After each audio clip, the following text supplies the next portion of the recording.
Sincerity.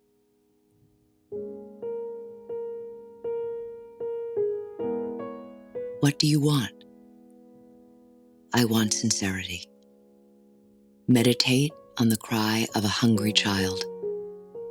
Meditate on the heart of a saint. Living in the presence of light. There is a friend, a real friend, who is waiting for us and welcoming us. The name of that friend is sincerity. When we become sincere, we are bound to feel that our goal can be reached, that the goal need not and cannot remain always a far cry. Sincerity is the living force, the quintessence of everything divine in us. It is the motivating force that increases the heart power in us. Sincerity means constantly living in the presence of light. Light embraces humanity with all its imperfections and tries to illumine human ignorance so the human life can be elevated into the divine life. Sincerity is the life of our heart.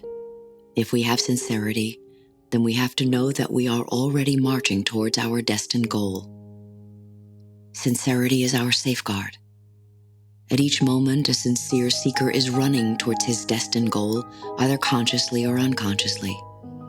If we want to make constant progress here on earth, then what we need is a sincere heart. The sincerity of the heart will forever last. Seeing from God's perspective. There are two types of sincerity. One is human sincerity, the mind sincerity. The other is divine sincerity, the heart's sincerity.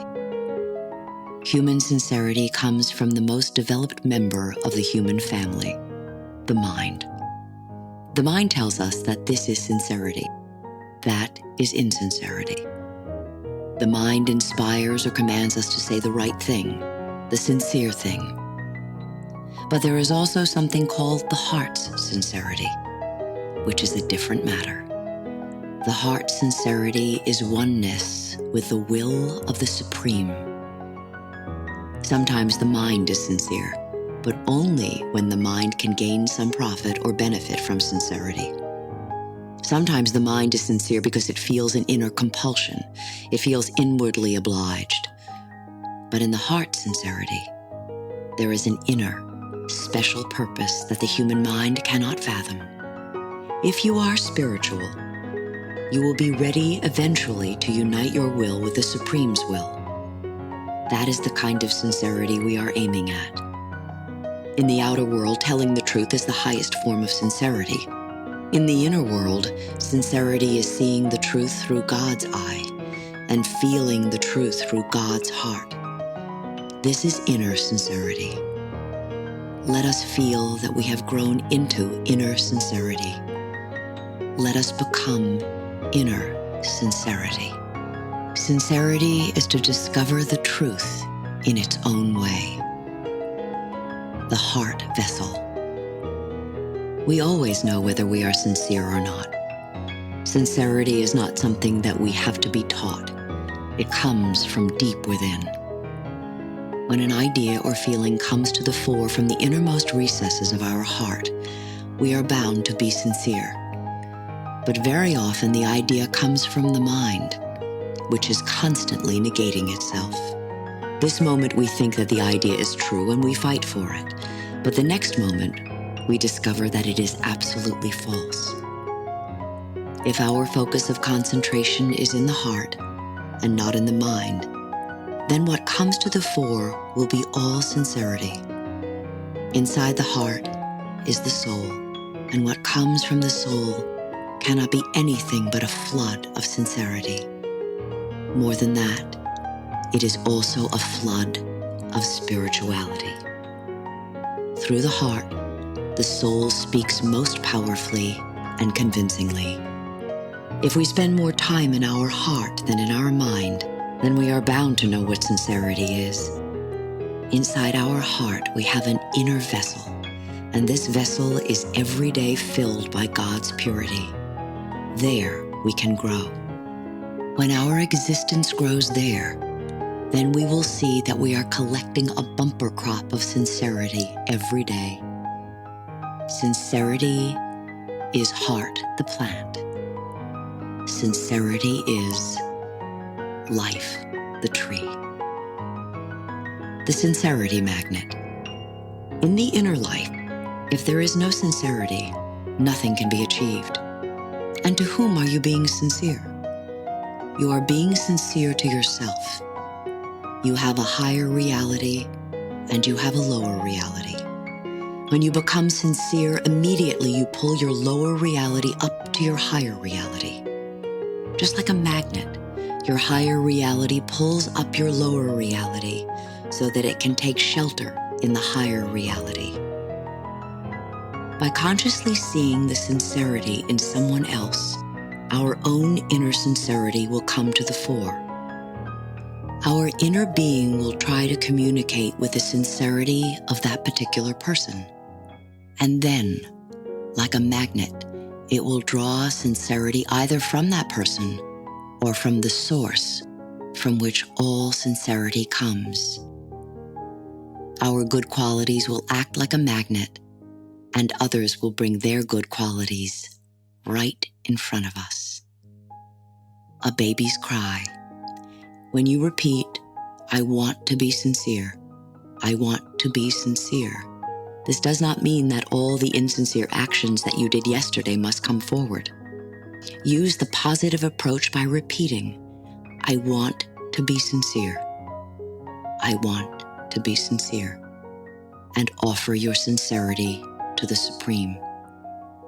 If you consciously think of your impurity and insincerity, then purity and sincerity will never visit you. Your prayer for purity and your prayer for sincerity are enough.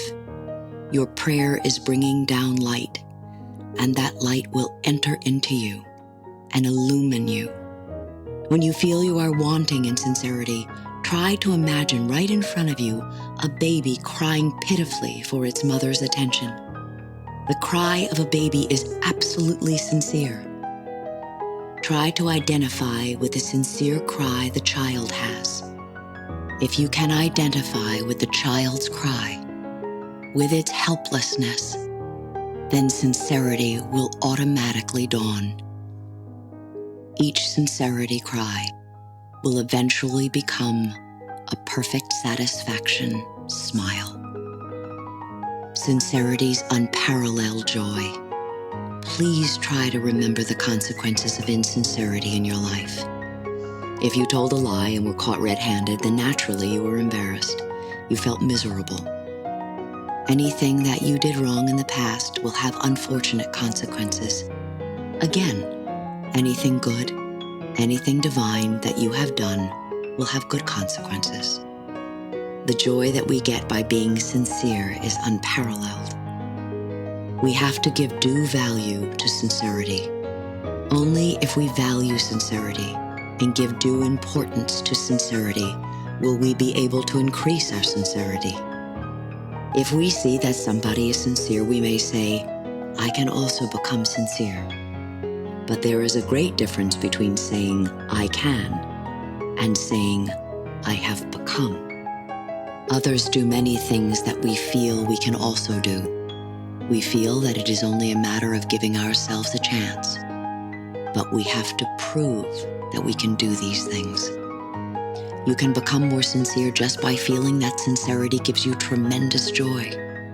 Suppose you are about to say or do something wrong. Immediately stop and think, "How can I do this undivine thing? It will take away all my joy." Then you will not do it.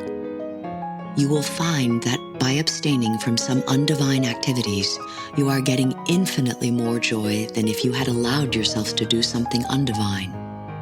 So it is joy that will always help you do the right thing. A heart of sincerity is bound to carry innumerable joy waves. The thorny path, the sunlit path. When sincerity knocks at our door, nothing is difficult. But as long as we remain insincere, everything is difficult. When we sincerely study, we pass our examination. But when we do not study sincerely, it takes us many years to pass our examination.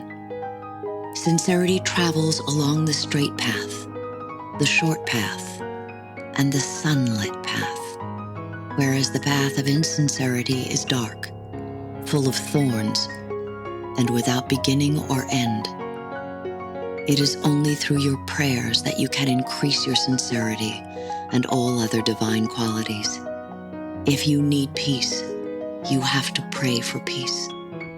If you need sincerity, if you need love, it is through prayer and meditation that you will develop these qualities. If you have real sincerity, sincerity itself will protect you. Sincerity has abundant power, but we underestimate that power. When sincerity is firm, you cannot make any mistake. Sincerity power will negate temptation power, and the result is that you will become more sincere.